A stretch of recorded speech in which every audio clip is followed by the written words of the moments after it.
Oke, balik lagi dengan gue Desi Tegar Irsyad. Gila, setelah sekian lama ya, setelah berapa purnama kita tidak membahas FPL, kali ini gue bahas lagi. Dan ya setelah didera oleh banyak kesibukan di beberapa bulan terakhir, dan gue akhirnya memutuskan untuk kembali memulai nih first draft dan juga tim selection sekaligus ya, karena udah tinggal 2 hari lagi FPL akan dimulai.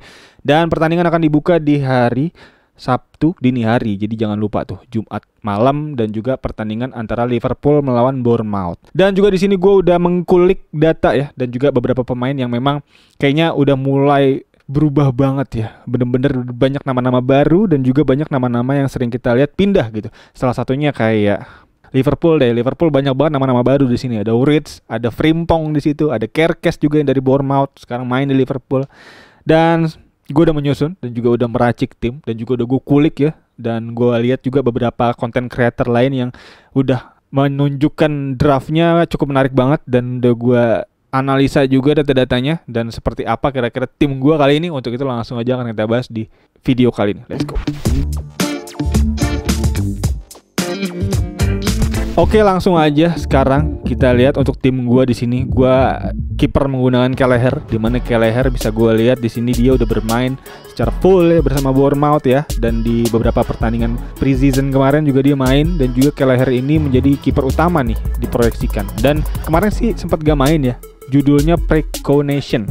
Tapi yang bisa gue lihat Precognition tuh yang udah sih, cuman kayak biar istirahat aja gitu ya, dan gak ada apa-apa. Jadi gue sih masih yakin ini gak ada apa-apa, ini knock 75% aman.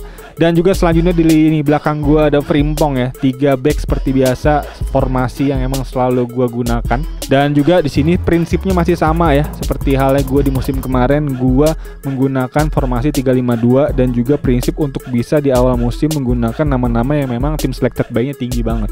Jadi gue nggak mau main beresiko, gue nggak mau main diferensial, karena kemarin kayaknya cukup berhasil tuh. Gue di 10 game week awal berhasil masuk ke 20.000 besar tuh. Jadi ya gue cukup oke di awal musim kemarin. Jadi gue akan mengulangi strategi yang sama sepertinya untuk di game week awal musim ini. Dan di sini gue menggunakan 352 dan juga menggunakan nama-nama yang memang cukup common ya. Di sini salah satunya di lini tengah gue, bahkan masih ada Muhammad Salah dan juga Palmer ya di sini ya sebagai pemain premium gua yang mahal-mahal. Jadi di sini gua menggunakan Palmer, Salah dan juga Saka nih, 3 pemain premium nih. Dan nggak ada Haaland udah nggak populer ya di musim ini gua lihat. Jadi gua menggunakan 3 nama premium ini, dan sisanya memang enabler yang bisa gua aktifkan, dan juga pemain-pemain mid price yang bisa gua ambil di sini, nama-nama yang cukup terkenal juga, cukup banyak juga yang pakai. Dan salah satunya di sini pemain belakang dulu ada Frimpong. Frimpong di sini gue lihat TSB-nya juga cukup tinggi ya, 30%, dan dia diproyeksikan menggantikan posisinya Trent Alexander-Arnold ya, dan juga lawannya Bournemouth, jadi menjadi potensi yang bagus. Dan Frimpong bisa gue lihat di sini di data preseason dia udah ngegolin 1 gol kemarin di Community Shield, jadi emang udah lumayan cukup oke lah untuk bisa diambil. Dan ini sebenarnya subjektif sih, gue kan Liverpool banget ya, jadi Frimpong menjadi pilihan utama buat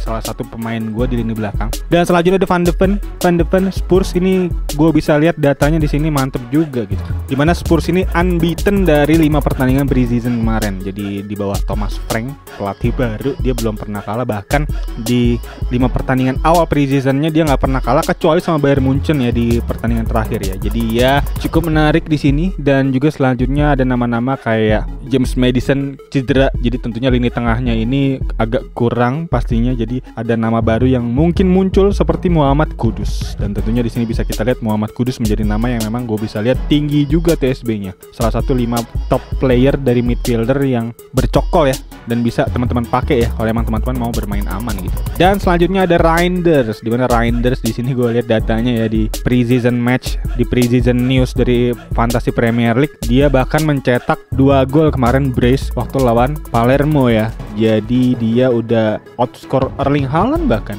dia cuma golin 1 gitu. Jadi cukup menarik, dan gue ambil tentunya karena harganya murah ya, 5,5 juta di sini Reinders. Dan selanjutnya Muhammad Salah, nggak perlu gue singkirkan lagi karena dia salah satu nama yang udah pasti selalu ada gitu ya, dan juga menjadi pilihan kapten yang paling banyak di musim kemarin. Dan kita tuh nggak pernah bingung milih kapten, dan selalu Salah ya milih kapten, jadi ya aman banget tentunya. Jadi Salah harus ada, 14,5 juta harganya, masih cukup affordable ya dibanding harganya Haaland yang udah mulai nggak masuk akal dengan performanya dia yang memang cukup drop di musim kemarin. Dan selanjutnya ada Palmer, salah satu dari 3 pemain premium gue yang di sini bisa gue lihat berada di form yang cukup oke, dan kemarin dia mencetak gol cukup banyak juga ya. Dia mencetak 3 gol ya di pertandingan turnamen Piala Dunia klub ya kemarin ya. Jadi dia juga juara di situ bersama dengan João Pedro juga di situ, dan ada Delap juga di situ di depan dari Chelsea yang emang gue bisa bilang Chelsea salah satu kontender di awal musim yang cukup mengerikan nih kayaknya nih. Dan untuk ditanya siapa kira-kira penendang penalti, udah pasti masih Cole Palmer ya. Tapi di sini menariknya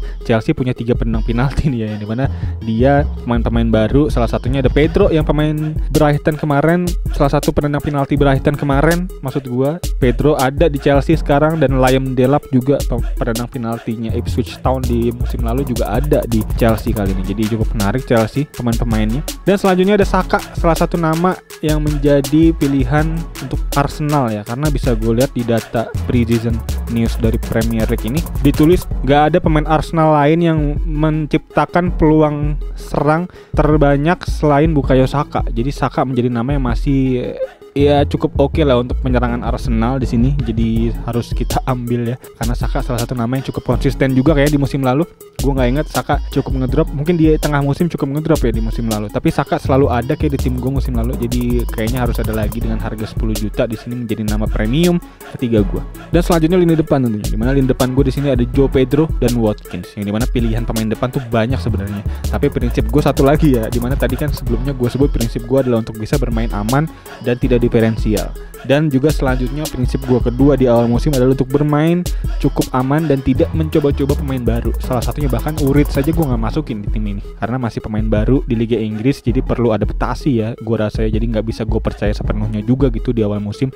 Dan salah satunya juga pemain depan gue yang cukup banyak sebenarnya pilihannya, ada Sesko, ada Gyökeres mungkin, dan juga ada Ekitike ya dari Liverpool ya, dan nama-nama yang cukup baru kayaknya belum bisa gue percaya sih kayaknya untuk dia awal musim ini. Dan kurang lebih berikut nih tim gue ya, dimana tim gue untuk game week pertama kurang lebih kayak gini, dan mungkin akan gue kulik lebih dalam lagi. Mungkin kalau emang ada perubahan akan gue sampaikan mungkin di Twitter seperti biasa. Dan untuk teman-teman semua, gimana kira-kira tim teman-teman semua, bisa tulis di kolom komen di bawah. Gue cukup kangen juga nih untuk bisa membahas FPL ini ya di kolom komen ya. Dan apakah ada yang harus dibenerin lagi, bisa teman-teman langsung tulis di kolom komen di bawah. Dan untuk pemain pengganti gue juga di sini belum gue bahas, ada Dubravka dan juga ada Konsa, dan juga ada 2 pemain enabler gue yaitu ada Estif dan juga Barnes. Dimana Barnes ini nama yang cukup paten di zaman dulu ya, asli Barnes ya, pemain Burnley yang cukup konsisten ya di Burnley, nggak pindah-pindah dia dari zaman ada Weghorst di situ, dia udah ada juga. Dan berikut kurang lebih untuk tim gue, tim selection game week pertama. Dan untuk teman-teman semua, untuk yang mau nanya juga bisa feel free langsung aja tulis di kolom komen di bawah. Dan ya kayaknya itu aja untuk video kali ini. Untuk teman-teman semua yang udah nonton, thank you banget. Untuk teman-teman semua yang udah nanyain ya di DM juga thank you banget. Gue bisa balas tentunya karena gue masih bingung mau gue lanjutin apa enggak ya konten-konten FPL ini. Dan gue ternyata masih cukup kangen juga untuk bisa membuat konten FPL ini. Dan kayaknya itu aja video kali ini. Sekali lagi thank you buat udah nonton. As always seperti biasa gue Tegar Irsyad.